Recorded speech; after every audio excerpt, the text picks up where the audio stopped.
Assalamualaikum warahmatullahi wabarakatuh. Halo semuanya, perkenalkan nama saya Neija Putri Gasani dengan NPM 0227D4 11003 dari kelas C Fakultas Ekonomi dan Bisnis, Program Studi Akuntansi.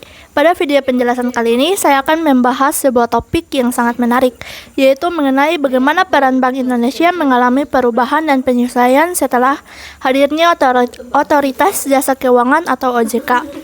Materi ini saya susun agar lebih mengalir, santai, dan mudah dipahami dengan gaya bahasa yang tidak terlalu formal, sehingga cocok untuk disampaikan dalam bentuk video penjelasan.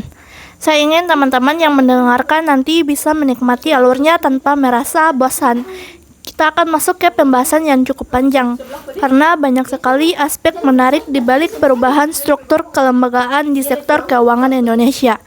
Dengan hadirnya OJK, banyak hal yang berubah dalam cara Indonesia mengelola pengawasannya dan stabilitas sistem keuangannya. Perubahan ini tidak datang begitu saja, melainkan lahir dari sejarah panjang dan kebutuhan akan sistem keuangan yang lebih modern, lebih terkoordinasi, dan lebih mampu menghadapi tantangan zaman sekarang. Yang nanti saya akan uraikan secara detail dalam bentuk paragraf panjang agar lebih nyaman didengar. Untuk sesi pertama ini kita akan masuk ke poin 1, yaitu tentang bagaimana latar belakang lahirnya perubahan peran Bank Indonesia setelah OJK berdiri.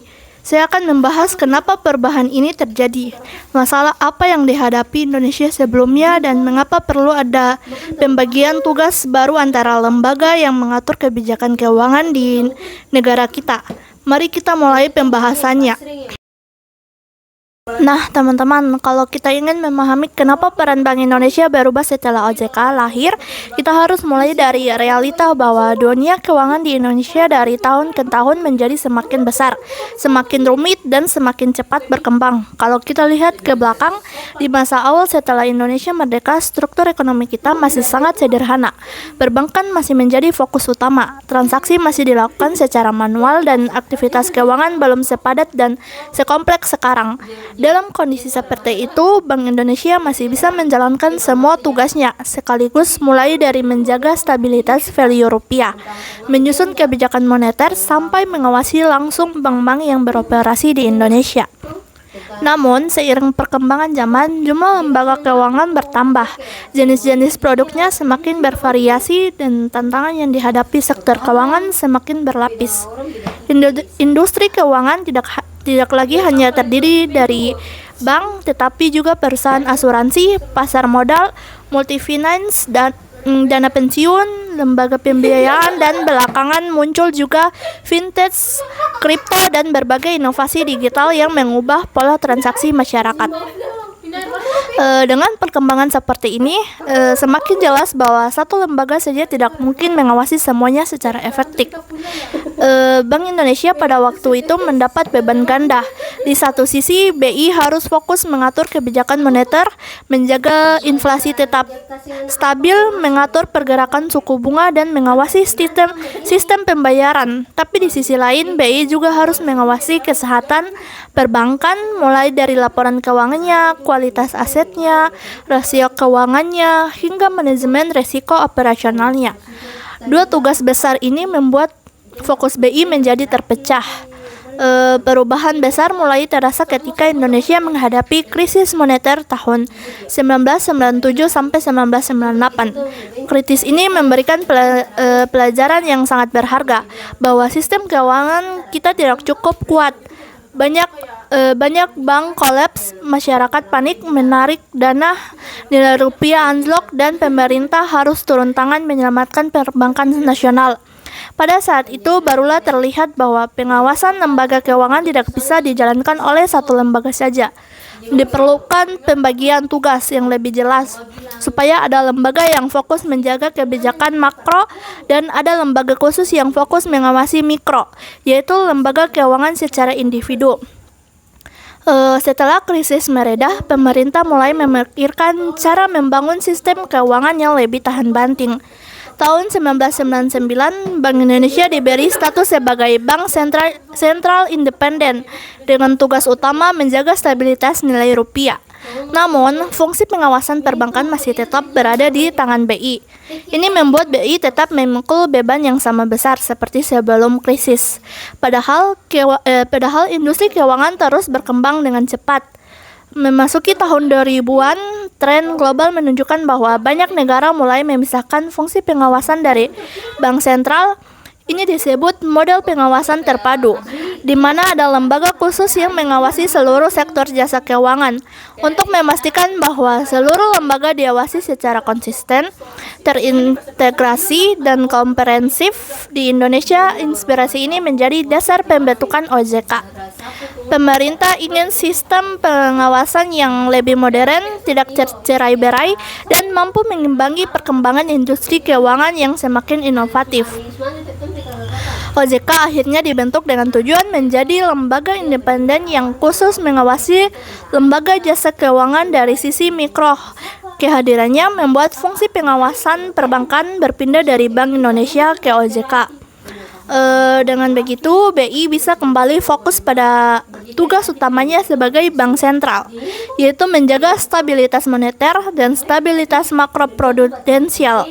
Sementara itu, OJK mengurus hal-hal yang berkaitan dengan kesehatan lembaga keuangan, tata kelola, manajemen risiko, perilaku usaha, hingga perlindungan konsumen. Nah, setelah OJK resmi beroperasi, struktur kelembagaan sektor keuangan Indonesia menjadi jauh lebih jelas. Pembagian tanggung jawab antara BI dan OJK menjadi lebih spesifik. BI tidak lagi harus memeriksa laporan keuangan bank satu per satu atau mengecek apakah bank tersebut menjalankan prinsip kehati-hatian dengan benar. Tugas semacam itu sekarang menjadi tanggung jawab OJK. BI bisa melihat stabilitas ekonomi dari sudut pandang yang lebih jelas, sementara OJK bisa fokus mengawasi pelaku usaha secara langsung. Perubahan ini memberikan dampak besar pada ekosistem keuangan Indonesia. Pengawasan menjadi lebih tertata, kebijakan menjadi lebih terarah, dan resiko sistem bisa lebih mudah diprediksi. Dengan kata lain, perubahan peran BI setelah hadirnya OJK bukan hanya sebuah kebijakan administratif, tetapi merupakan langkah strategi yang menentukan arah pembangunan sistem keuangan Indonesia ke depan. Poin pertama ini ingin menunjukkan bahwa perubahan peran Bank Indonesia bukan terjadi secara tiba-tiba. Perubahan ini lahir dari kebutuhan, pengalaman, krisis, perkembangan zaman, dan arah global yang menunjukkan bahwa pengawasan terpadu adalah kunci untuk membangun sistem keuangan yang kuat dan stabil. Nah, teman-teman, untuk benar-benar memahami mengapa peran Bank Indonesia berubah setelah hadirnya OJK, kita harus melihat lebih dalam bagaimana perjalanan Bank Indonesia sejak pertama kali berdiri. Karena perubahan itu tidak muncul begitu saja, melainkan merupakan proses panjang yang dipengaruhi oleh sejarah, krisis, kebutuhan zaman, dan model pengelolaan keuangan yang terus berkembang dari tahun ke tahun. Bank Indonesia berdiri pada tahun 1953 dan langsung memegang 3 tugas besar, yaitu yang pertama sebagai bank sentral, sebagai pengatur sistem pembayaran, dan sebagai pengawas perbankan. Pada masa awal kemerdekaan, kondisi perekonomian Indonesia memang masih sederhana. Aktivitas perbankan tidak sebanyak sekarang, dan lembaga keuangan non-bank belum berkembang.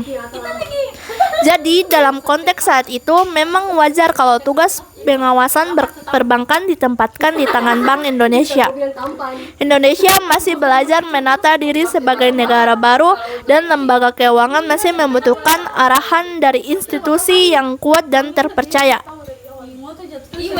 Namun, kalau kita lihat perjalanan selanjutnya, ekonomi Indonesia berkembang dengan sangat cepat.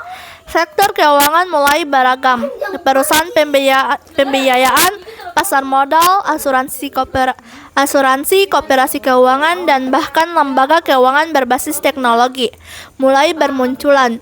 Seiring pertumbuhan ekonomi, dengan perkembangan ini, peran BI otomatis semakin berat. BI tidak hanya menjaga stabilitas nilai rupiah dan menyusun kebijakan moneter, tetapi juga harus bertanggung jawab atas kesehatan bank di Indonesia. Akibatnya, fokus BI menjadi terbagi antara urusan moneter dan urusan pengawasan.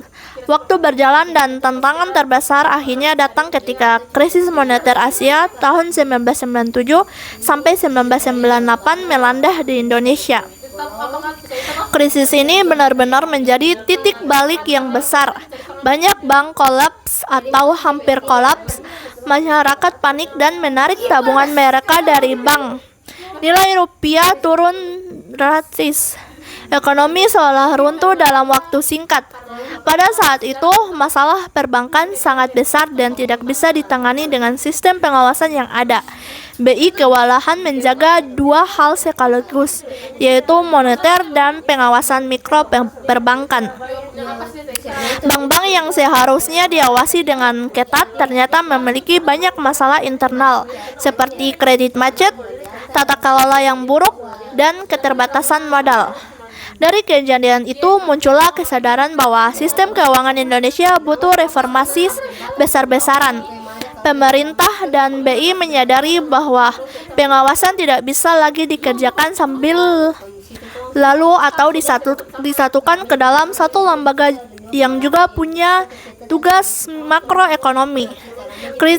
Krisis ini membuka mata bahwa pengawasan lembaga keuangan harus lebih mendalam, lebih terkoordinasi dan lebih spesifik. Dan sejak itu, pemerintah Indonesia mulai memikirkan model pengawasan terpadu yang bisa mengawasi semua sektor keuangan, tidak hanya perbankan.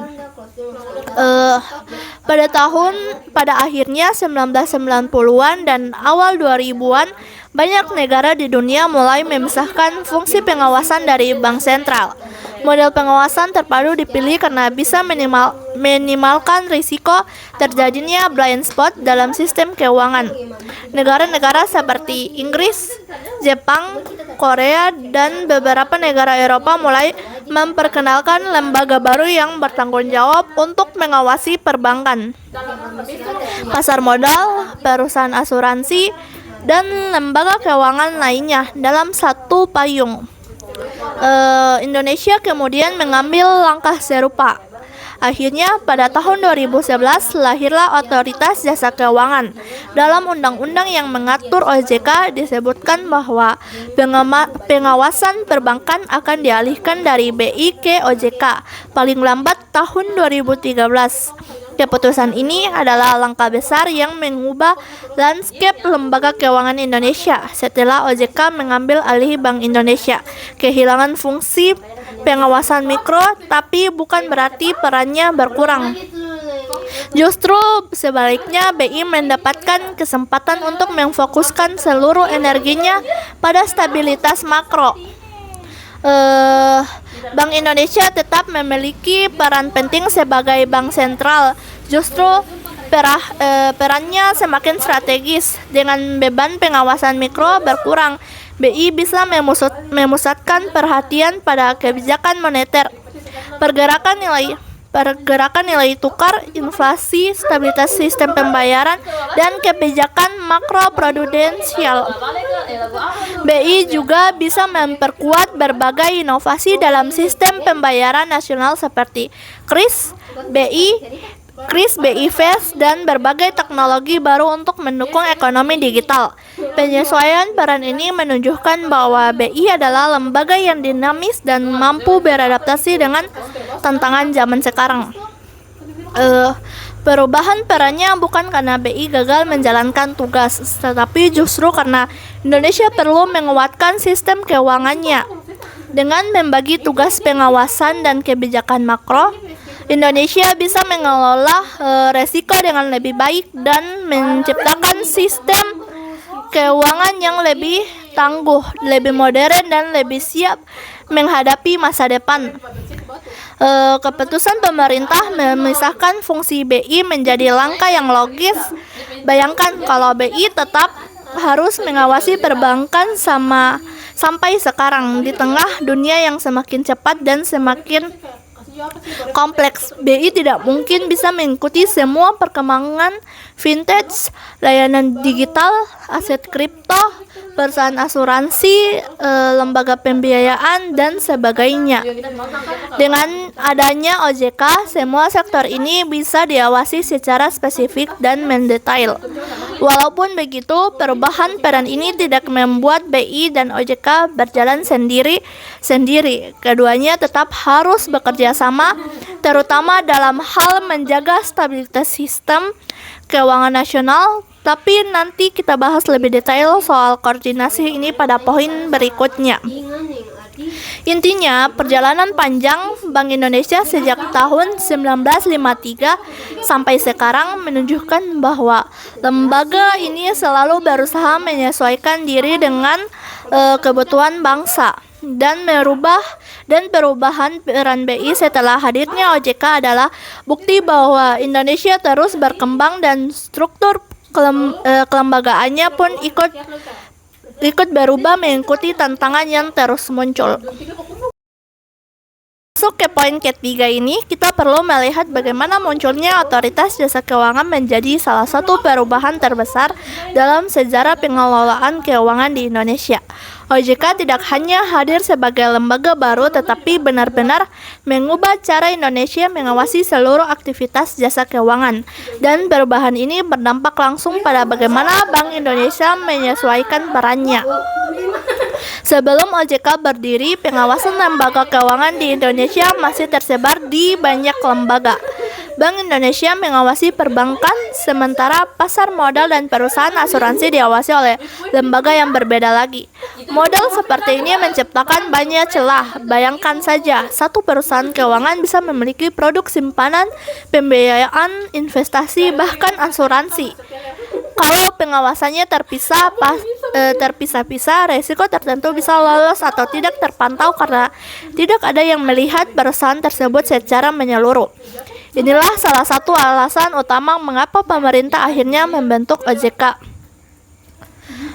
Ketika OJK dibentuk tahun 2011, Indonesia secara resmi mengadopsi sistem pengawasan keuangan terpadu. Artinya, seluruh sektor jasa keuangan, baik bank maupun non-bank, diatur dan diawasi oleh satu lembaga yang sama, mulai dari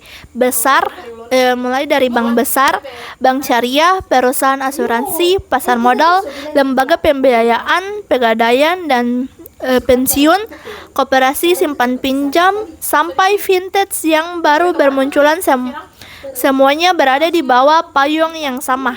Dengan begitu, OJK bisa melihat keseluruhan industri secara utuh dan komprehensif. Kelahiran OJK ini sebenarnya mengikuti tren global. Di banyak negara, pemerintah memilih untuk memisahkan fungsi pengawasan dan kebijakan moneter agar fokus masing-masing lembaga tidak bercampur. Ada negara yang menyerahkan pengawasan ke beberapa lembaga, ada yang membuat lembaga terpadu seperti OJK. Indonesia memilih model terintegrasi karena dianggap paling cocok dengan kondisi industri keuangan dalam negeri yang semakin beragam. Nah, ketika OJK mulai beroperasi, ada perubahan besar yang harus dilakukan secara bertahap. Salah satunya adalah mengalihkan fungsi pengawasan bank dari BI ke OJK. Ini bukan proses yang mudah. BI sudah puluhan tahun memiliki data perbankan yang luar biasa banyak dan rumit. Pengalihan ini membutuhkan waktu, koordinasi, dan penyesuaian sistem yang besar. Namun, karena tujuannya adalah membangun pengawasan yang lebih modern dan efektif, proses ini tetap dijalankan sampai tuntas. Setelah OJK memegang kendali penuh, sistem pengawasan di Indonesia berubah dengan sangat signifikan. OJK tidak hanya melihat aspek keuangan bank, tetapi juga tata kelola kesehatan modal, perilaku usaha, kualitas layanan, penggunaan teknologi, sampai perlindungan konsumen. Pengawasan OJK jauh lebih detail karena lembaga ini memang dibangun khusus untuk tujuan tersebut. BI yang sebelumnya mengawasi bank satu persatu kini tidak perlu lagi memeriksa laporan keuangan mereka secara rinci. BI bisa memfokus diri pada kebijakan makro yang mencakup keseluruhan sistem keuangan. Dengan adanya OJK, standar pengawasan juga semakin ketat. Bank-bank yang dulunya mungkin bisa menjalankan operasional tanpa pengawasan mendalam sekarang harus mematuhi berbagai aturan baru terkait manajemen risiko, perlindungan konsumen, pelaporan keuangan, dan tata kelola. Hal ini membuat industri keuangan Indonesia lebih kuat dan lebih siap menghadapi berbagai tantangan global. Salah satu aspek penting yang dibawa OJK adalah pengawasan perilaku pelaku usaha jasa keuangan atau yang sering disebut market conduct. Jadi, OJK bukan hanya mengawasi aspek keuangan, tapi juga memantau bagaimana lembaga keuangan memperlakukan nasabahnya. Misalnya, apakah bank memberikan informasi produk secara jelas? Apakah potensi penyalahgunaan data nasabah? Apakah produk investasi ditawarkan secara transparan? Semua hal seperti ini menjadi lebih terpantau setelah OJK hadir. Perubahan lain yang besar adalah kemampuan OJK untuk melihat keterkaitan antara sektor. Misalnya, sebuah perusahaan pembiayaan bisa bekerja sama dengan bank dan dana investasi perusahaan. Asuransi bisa ditempatkan di pasar modal. Kalau pengawasannya terpisah, risiko bisa tidak terlihat, tapi jika semuanya dalam satu lembaga, OJK bisa melihat potensi risiko sistemik lebih cepat. Itulah mengapa OJK disebut sebagai lembaga terpadu. Karena ia mengawasi seluruh bagian sistem keuangan sebagai satu kesatuan. Kemunculan OJK juga memberikan efek besar terhadap dunia vintage yang berkembang pesat. Layanan seperti pinjaman online, dompet digital, hingga platform investasi digital membutuhkan pengawasan yang kuat agar tidak merugikan masyarakat. Kalau vintage ini diawasi BI, mungkin fokus BI akan terbagi lagi. Tapi ketika OJK mengalami peran tersebut, vintage bisa dipantau secara khusus mulai dari legalitas perusahaan, keamanan data pengguna, hingga tingkat bunga pinjaman. Hadirnya OJK jelas membawa dampak positif bagi sistem keuangan Indonesia. Selain membuat pengawasan lebih detail dan terintegrasi, OJK juga membuat masyarakat lebih terlindungi. Banyak kasus penipuan atau lembaga ilegal bisa lebih cepat ditangani. OJK bahkan memiliki layanan pengaduan khusus untuk masyarakat yang mengalami masalah dengan lembaga keuangan. Namun yang paling penting adalah pembagian peran yang jelas antara OJK dan BI setelah OJK mengambil alih pengawasan mikroprudensial. Bank Indonesia tidak lagi dibebani oleh pengawasan teknis terhadap bank. BI bisa kembali fokus pada tugas aslinya, yaitu menjaga kestabilan nilai rupiah dan stabilitas sistem keuangan secara makro. Dengan kata lain, OJK menangani objeknya langsung, sementara BI menangani sistemnya secara keseluruhan. Kombinasi ini menciptakan ekosistem keuangan yang lebih kuat dan lebih stabil. Akan tetapi, walaupun fungsinya dipisah, bukan berarti kedua lembaga ini bekerja sendirian. Mereka harus saling mendukung. Karena sebuah bank bisa sehat dari sisi pengawasan OJK, tapi tetap bisa mengganggu stabilitas sistem keuangan jika kondisi makronya tidak stabil. Begitu juga sebaliknya. Kebijakan BI tidak akan efektif kalau lembaga keuangannya tidak terawasi dengan baik.